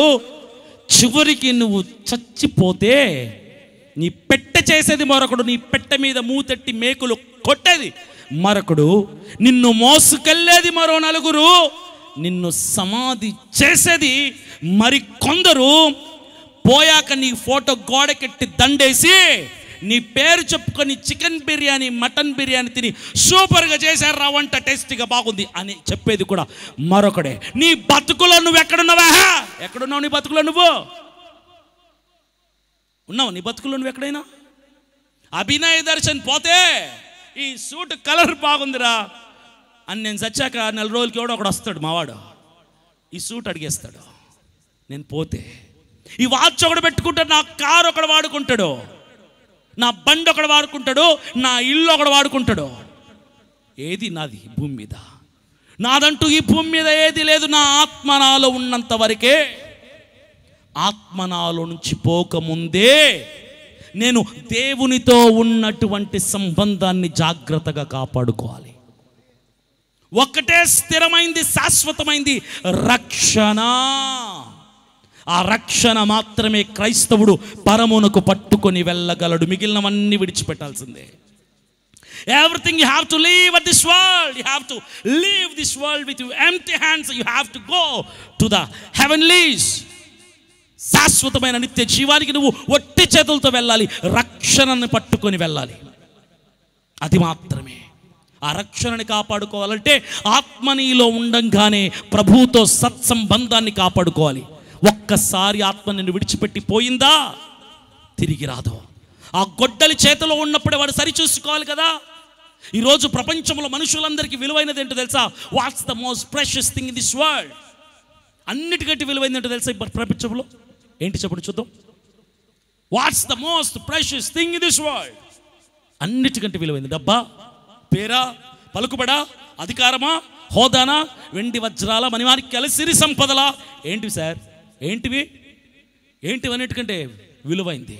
The time is most precious then everything in this world. సమయం నీ చేతికి కట్టుకునే గడియారం, అందులో ఉంది టైం. ఆ సమయం అన్నిటికంటే విలువైంది. ప్రపంచంలో ఎవడైనా డబ్బును దాచగలడు, టైం దాచగలడా? ప్రపంచంలో ఎవడైనా హెలికాప్టర్ అయినా కొనగలడు, టైం కొనగలడా? టైం కొనగలడా? ప్రపంచంలో లంచాలు ఇస్తే ఉద్యోగాలు వస్తాయి, వ్యాపారాలు వస్తాయి, స్థలాలు వస్తాయి, పొలాలు వస్తాయి, పేరు వస్తుంది, సీఎం పోస్ట్ వస్తుంది. కానీ లంచం ఇస్తే టైం వస్తుందా? ఒక్క నిమిషం నీ జీవితంలో పోయిందా చచ్చావే నువ్వు. తిరిగి ఆ నిమిషాన్ని నువ్వు తెచ్చుకోవడం మీ తాత ముత్తాతల తరం కూడా కాదు. అందుకే పరిశుద్ధ బైబిల్ గ్రంథం ఏమైనా సెలవిస్తుంది తెలుసా? ఎఫెసీయులకు రాసిన పత్రిక 5వ అధ్యాయం 16, 17, 18 వాక్యాలు. Ephesians chapter 5, 15, 16, 17, 15, 16, 17లో redeeming the time because the day is so evil. దినములు చెడ్డవి కనుక సద్వినియోగం చేసుకొనుము. ఎప్పుడు? చెడ్డ రోజుల్లో బ్రతుకుతున్నాం. సమయం నీ చేతుల్లో ఉన్నప్పుడే సద్వినియోగం చేసుకో. సమయం ఉన్నప్పుడే, గొడ్డలున్నప్పుడే. పోయాకేడిస్తే ఎవడికి కావాలరా నీ దొంగేడుపులు? నీలో ఆత్మ ఉన్నప్పుడే, దానికి ఒక టైం దేవుడు పెట్టినప్పుడే, ఆ టైం అయిపోకముందే, ఆత్మ నిన్ను విడిచిపోకమునిపే నీ రక్షణను సరిగ్గా కాపాడుకుంటున్నావు లేదు చూసుకో. చాలామంది క్రైస్తవులు వేసే జోక్ ఇదే, I don't have sufficient time to pray in the presence of God. దేవుని సన్నిధిలో ప్రార్థన చేయడానికి నాకు తగినంత సమయం లేదు పాస్టర్ గారు. ప్రార్థన చేయటం టైం లేదంటే వీడికి. ప్రతి అడ్డమైన వాడు ఇదే మాట మాట్లాడతాడు. ఏమని? టైం లేదండి, టైం లేదండి. ఎరా చర్చికి రాలా? టైం లేదు. ప్రార్థన చేసుకున్నావా? టైం లేదు. బైబిల్ చదివా? టైం లేదు. టైం లేదు. వీళ్ళకి టైం దేనికి ఉంటుంది తెలుసా? ఉద్యోగానికి వెళ్ళటం టైం ఉంటుంది, స్కూల్కి వెళ్ళటం టైం ఉంటుంది, కాలేజ్కి వెళ్ళటం టైం ఉంటుంది, ట్యూషన్స్కి వెళ్ళటం టైం ఉంటుంది, పెట్టుబడులు పెట్టడం టైం ఉంటుంది, వ్యాపారాలకు టైం ఉంటుంది, ప్రమోషన్లకు టైం ఉంటుంది, ఎగ్జామ్స్కి టైం ఉంటుంది, పెళ్ళిళ్ళకి, పేరెంటాలకి, పుట్టినరోజులకు, శ్రీమంతాలకి టైం ఉంటుంది. Facebook, WhatsApp, YouTube, Twitter, Instagram, పనికి మాలిన చెత్త చెదరపు యాప్ని వాడుకోవటానికి టైం ఉంటుంది. సినిమాలకు వెళ్ళటానికి టైం ఉంటుంది, కుటుంబాలతో పనికి మాలిన ముసలమ్మ ముచ్చట్లు పెట్టుకోవడానికి టైం ఉంటుంది, భర్తతో భార్య, భార్యతో భర్త గొడవలు ఆడుకోవడానికి టైం ఉంటుంది. కానీ దేవునితో సమయం గడిపావంటే టైం లేదు పాస్టర్ గారు అంటారు. We don't have time to spend some time with the Lord who gave me the 24 hours of time. నాకు సమయం ఇచ్చిన దేవునితో సమయం గడపట నా దగ్గర టైం లేదు. నేను పనికి మాలిన వేదవని కాబట్టి పాస్టర్ గారు యు డోంట్ హ్యావ్ టైం. చాలా సిగ్గేస్తుంటుంది చాలా సందర్భాల్లో. స్వార్థ ప్రకటించే సేవకులు కూడా ఇదే డైలాగ్ వేస్తున్నారు. దేవుడు అభినయ దర్శన్ని బట్టి ఆనందించాలి అంటే సూపర్ చెప్తారా వాక్యం నువ్వు అని ఆనందించుడు. రోజుకో సభలో వాడబడతావరా నువ్వు గ్రేట్ అని ఆనందించుడు నా దేవుడు నన్ను బట్టి. రోజుకు 10 మందికి బాప్తిస్మాలు ఇచ్చినా దేవుడు నన్ను బట్టి తృప్తిపడ్డు. దేవుడు అభినయ దర్శన్ని కలుగ చేసినందుకు, ఈరోజు ప్రాణం ఇచ్చినందుకు నన్ను బట్టి దేవుడు ఎందుకు సంతోషించాలో తెలుసా? ఈరోజు నా బ్రతుకుల్లో దేవుడిచ్చిన 24 గంటల్లో నుంచి నేను వ్యక్తిగతంగా రహస్యంగా దేవునితో ఎంత టైం ఇస్తున్నానో ఆ టైమును బట్టి మాత్రమే దేవుడు ఆనందిస్తాడు. నేను అభినయ దర్శన్ పాస్టర్ గారు ప్రభువా, నేను కోట వేస్తాను ప్రభా, నేను షూ వేస్తాను ప్రభా, నేను పెద్ద సేవకుని ప్రభా, నేను పెద్ద పెద్ద సభల్లో ప్రసంగం ఎవడికి కావాలి నీ సోదే, ప్రార్థన చేసావో చెప్పు అంటాడు దేవుడు. ఎవడికి సువార్థికుడు నువ్వు? ఎవడికి ఉపయోగం నీ సువార్త? ప్రజలకి. నాకేంటి దేవుడు అంటాడు. ఎవడికి ఇచ్చావు బాప్తిస్మం? చాలామందికి ఇచ్చాను ప్రభా, నాకేం లాభం, నాకేంటంటాడు దేవుడు. పొద్దున్నే లేవంగానే పాస్టర్లందరూ చేసే ప్రతి పాస్టర్ చేసే పని ఏంటో తెలుసా? గూగుల్లో ఒక డౌన్లోడ్ చేసుకోవడం, ఒక వాక్యము షేర్ కొట్టడం, గ్రూపులందరికీ కూడా షేర్ కొట్టడం, షేర్ కొట్టడం, షేర్ కొట్టడం. ఏం వాక్యం పెట్టారు పాస్టర్ గారు ఈరోజు చెప్పండి చూద్దాం. తెలీదు. పాస్టర్ గారికి తెలియదు ఏం వాక్యం పెట్టాడో. పెట్టడం ఆచారం అంతే, పెట్టడం. ఈ పనికి మాలిన వాట్సాప్ గ్రూప్, నేను ఏ గ్రూపులో ఉండను. ఏ గ్రూపులో నా ప్రార్థన అవసరత నంబర్ ఉంటుంది. 278 గ్రూపుల్లో పెట్టారు నన్ను. అన్నిట్లో తీసేస్తూ ఉంటాం, మళ్ళీ యాడ్ చేస్తుంటారు, తీసేయడం యాడ్ చేయటం. ఎందుకు? వేస్ట్ గ్రూపులు అన్నీ. స్వచ్ఛందంగా కొన్ని సంఘాల్లో గ్రూపులు జరుగుతుంటాయి, బాగుంటాయి. కొన్ని గ్రూపులు ఊరికే పొద్దున్నే ఒక వాక్యం, పడుకునేటప్పుడు ఒక వాక్యం పెట్టుకోవడానికి పనికి వస్తాయి కొన్ని గ్రూపులు. అది కాదు సేవకుడి పని. If you don't pray in the secret, never come to the pulpit. రహస్యమందు ప్రార్థన చేయని ఏ సేవకుడు కూడా పులిపీఠం బల్పీఠం మీదకి వచ్చి వాక్యం చెప్పటానికి అర్హుడు కాదు. That's what God is expecting from every man of God and woman of God.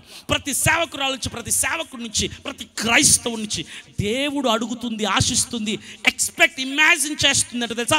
ప్రార్థన. ఇలాంటి ప్రసంగాలు నేను బోల్డ్ చెప్పచ్చు, అది ప్రజల కోసం కదా. దేవునికి నేను ఏమి ఇచ్చినట్టు నా జీవితంలో నుంచి, నా దేవునికి నేను నా వ్యక్తిగత నీకు నేను ఇచ్చిన 24 గంటల్లో నాకేమి ఇచ్చావంటాడు దేవుడు. స్వార్థ ప్రజల కోసం, పాటల ప్రజల కోసం, సంగీతం ప్రజల కోసం, సభల ప్రజల కోసం దేవునికి నువ్వు ఇచ్చింది ఏంటి?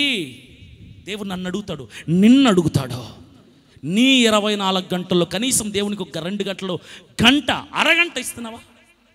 ఎవరైనా చెప్పగలరా? ఇక్కడ ఈరోజు నేను 1 గంట ప్రార్థన చేశాను, ఇక్కడ కూర్చున్న ముందున్నారు ఎవరైనా చూసారా?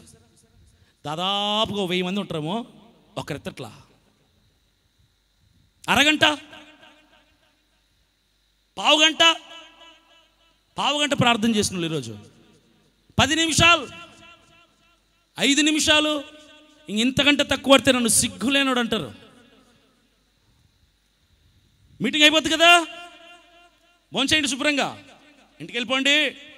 ఒకసారి ఖచ్చితంగా మరల అర్థంలో చూసుకుంటారులేండి, బాగానే ఉన్నాం మీటింగ్లో లేదా అని. శుభ్రంగా వెళ్ళి పడుకోండి, కళ్ళు మూసుకుంటారు, అటు ఇటు దొరలి నిద్రపోతారు. పొద్దున్నే కళ్ళు తెరిచారనుకోండి, లోకాన్ని మీరు చూస్తారు. కళ్ళు తెరలేదనుకోండి, లోకం మిమ్మల్ని చూస్తుంది. పెద్ద తేడా ఏముండదు. కళ్ళు తెరిచావనుకో, నీ పనికి మాలిన బ్రతుకులో నాకు అవకాశం ఇవ్వలేదు కదా, ఈ రోజైనా అవకాశం ఇస్తావేమో అని దేవుడు మరొక అవకాశం నీ బతుకుల్లో ఇచ్చాడని అర్థం. ఒకవేళ నువ్వు కళ్ళు తెరవలేదనుకో, ఛీ నీలాంటోడికి ఇన్ని సంవత్సరాల ఆయుష్ ఇచ్చి నేను టైం వేస్ట్ చేసుకున్నాను రా, నువ్వు భూమి మీద బతకడం అనవసరం కానీ రా భూమిలోకి వచ్చి అని దేవుడు నేను పాతెట్టేశాడని అర్థం. ఒక్కరోజుకి 150,633 మంది చచ్చిపోతున్నారు తెలుసా? ఒక్కరోజుకి 150,633 మంది చచ్చిపోయి కాల్చివేయబడుతున్న వాళ్ళు కొందరు, మట్టిలో పేర్చబడుతున్న వాళ్ళు కొందరు. నువ్వు నేను ఎందుకు ఇంకా సజీవుల గుంపులో ఉన్నాను తెలుసా? కారణం ఏంటో తెలుసా? అవకాశం ఇస్తున్నాడు దేవుడు. ఈ రోజైనా నాతో సమయం గడపకపోతావా? దేవుడు ఆశిస్తున్న సమయం ఇస్తున్నావా? ఇవ్వాలి. ఆత్మ నిన్ను విడిచిపెట్టి గొడ్డలిపోయిన తర్వాత ఏడుస్తున్నాడు. ఆత్మ నిన్ను విడిచిపెట్టిపోయిన తర్వాత గుండెలు బాదుకొని తల బండకేసి కొట్టుకుని ప్రభా క్షమించు ప్రభా అంటే చిటికెడు నీళ్లు కూడా నీ నోటికి అందించడు దేవుడు. గుర్తుపెట్టుకో, ఏడు. అట్లీస్ట్ ఈరోజు సజీవంగా ఉన్న ఒకటి ఏడు అవకాశం ఉంది నీకు ఇంకా. ప్రభా నా జీవితంలో నేను పోగొట్టుకున్నది నాకు తిరిగివయ్యా, ఇక ఎన్నడూ నేను నిన్ను నిర్లక్ష్యం చేయను ప్రభా. నా అభిషేకం నాకు ఇవ్వు, నా కృప నాకు ఇవ్వు, నా ఆశీర్వాదం నాకు ఇవ్వు, నా ఆరోగ్యం నాకు ఇవ్వు, నా క్షేమం నాకు ఇవ్వు, నా ఉద్యోగం నాకు ఇవ్వు. ఏది పోగొట్టుకున్నావు నువ్వు చెప్పు దేవుడికి. నీ హృదయంలో మాట్లాడు. ప్రభా దైవజనుడు దగ్గరికి ఆ శిష్యుడు వెళ్ళి ఏడిస్తే ఎక్కడ పడవేసుకున్నావు అంటే తీసుకెళ్ళి ప్లేస్ చూపించాడు. ఇక్కడ పడేసుకున్నానయ్యా దైవజనుడా, ఇక్కడ పడేసుకున్నాను. దేవుడు ఈరోజు నన్ను అడుగుతున్నాడు, ఎక్కడ పడగొట్టుకున్నావు నీ జీవితంని? Where you last? ఎక్కడ? పాపంలోనా, సినిమాలోనా, నిర్లక్ష్యంలోనా? ఎక్కడ పడేసుకున్నావు, ఎలా పడేసుకున్నావు చెప్పగలిగితే దేవుడు నీకు తిరిగి దాన్ని తీసిస్తాడు. దైవజనుడు ఒక చెట్టు కొమ్మ విరుచుకొని వచ్చి ఆ నీటి మీద వేస్తే, చెట్టు కొమ్మ చాలా తేలికైనది, ఇనుప ముక్క చాలా బరువైంది. తేలికైన కొమ్మ నీటి మీద పడగానే లోపల బురదలో ఇరుక్కున్న ఇనుప ముక్క ఆ చెట్టు కొమ్మ పడగానే ఇనుప ముక్కకు తెలియని ఒక స్పర్శ కలిగింది. ఆ బురదలో అప్పటి వరకు బుడద సమ్మగా ఉందిరా అని ఆనందంగా ఉన్న ఆ ఇనుప ముక్కకి ఆ కొమ్మ పడగానే ఛీ నేనేంటి ఇలాంటి స్థలంలో ఉన్నాను అని తన మీద తానేకే అసహ్యం వేసి ఆ బుడదనంతటిని విదిలించుకొని నీటిలో తేలుకుంటూ పైకి వచ్చింది. ఇంగ్లీష్ బైబిల్ ఏమని ఉంటుంది తెలుసా? The axe head started swimming in the waters అని ఉంటుంది. నీటిలో కొమ్మ పడగానే బుడదలో ఉన్న ఇనుప ముక్క ఈదుకుంటూ పైకి వచ్చింది. చపలు కొట్టి ప్రభువుని మహిమపరుద్దాం. ఆ కొమ్మ నీ జీవితంలో ఉంటే నీ జీవితంలో పోయినది తిరిగి వస్తుంది. ఆ కొమ్మ నీ కుటుంబంలో పడితే ఏది పోయినా తిరిగి 30, 60, 100 అంతలుగా బయటకు వస్తుంది. ఏది పాతాళానికి వెళ్ళిపోయినా ఆ కొమ్మ పడంగానే నువ్వు ఆశీర్వదించబడతావు.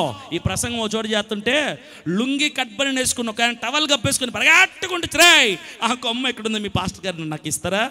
ఆ కొమ్మ అప్పులు ఎక్కువైపోయి ఇంట్లో ఆ కొమ్మ నా ఇంట్లో పెట్టుకుంటాను, కావాలంటే కూర్చో ఫ్రీగా ఇస్తాంలే కూర్చో అని కూర్చోబెట్టరా ఇట్లా పక్కన మా వాళ్ళు. ఆ కొమ్మ ఏంటో తెలుసా?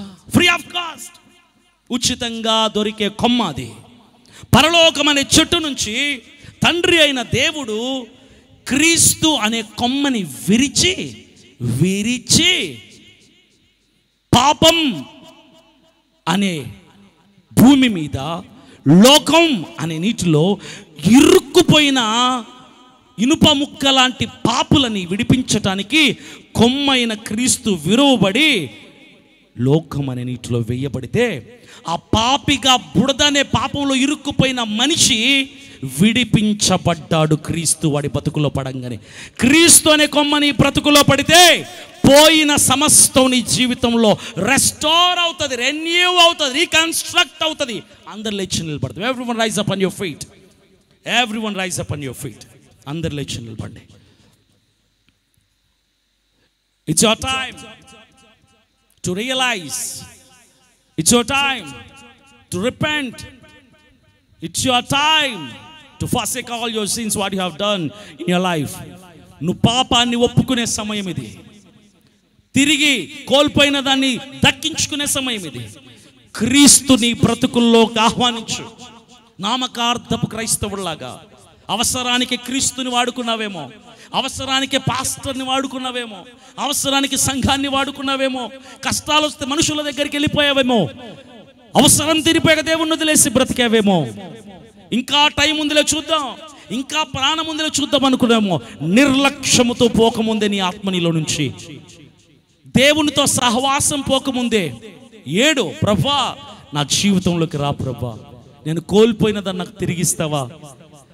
Give me back whatever I have lost from my life Lord. నాకు కోల్పోయినవన్నీ నాకు తిరిగి ఇవ్వయా, నాకు ఈ తిరిగి ప్రభా. ప్రతి ఒక్కరు ప్రార్థన పూర్వకంగా ముగించుకుందాం. ఒక్కసారి నీ జీవితంలోంచి పోయిందాక తిరిగి రాదు. విలువైన జీవితం ఇది. విలువైనది నీ ఆయుష్కాలం, తిరిగి రానిది దేవుడు నీకిచ్చిన కాలం. విలువైనది నీ ఆయుష్కాలం, తిరిగి రానిది దేవుడు నీకిచ్చిన కాలం. దేవునితో ఉండుటకు బహుదీర్ఘకాలం, దేవునికై అర్పించవ ఈ స్వల్పకాలం. దేవునితో ఉండుటకు బహుదీర్ఘకాలం, దేవునికై అర్పించవ ఈ స్వల్పకాలం. విలువైనది నీ ఆయుష్కాలం, తిరిగి రానిది దేవుడు నీకిచ్చిన కాలం. బంగారు సంపదలు దొంగలెత్తికెళ్ళినా దొరకచ్చేమో. నీ కన్న బిడ్డ నిన్ను విడిచిపోయినా తప్పిపోయినా నిన్ను వెతుక్కుంటూ వస్తాడేమో. కానీ దేవుడు నీకు ఇచ్చిన సమయం పోతే తిరిగి రాదు నేత్రమా. కళ్ళు తెరుచుకో. ప్రభా నాకు నువ్వు కావాలయ్యా. కలువరి శిలువలో నీ కొరకు ప్రాణం పెట్టాడు. ఆయన నీ కొరకు కాదా ప్రాణత్యాగం చేశాడు. నీ బ్రతుకులో ఇంకా మార్పు రాకపోతే, ఇంకా ప్రభుని అవసరానికి వాడుకుంటున్నావా? ఈ రోజైన కళ్ళు తెరుచుకొని సమయాన్ని ప్రభులో సద్వినియోగం చేసుకో. బంగారు సంపదలను దొంగలెత్తుకెళ్ళినా దొరుకునేమో ఒకనాడు. నిరీక్షణతో వెతికినా నీ కడుపున పుట్టిన కుమారుడు తప్పిపోయినా నీ కొరకు వస్తాడేమో వెతుకుతూ ఒక రోజున.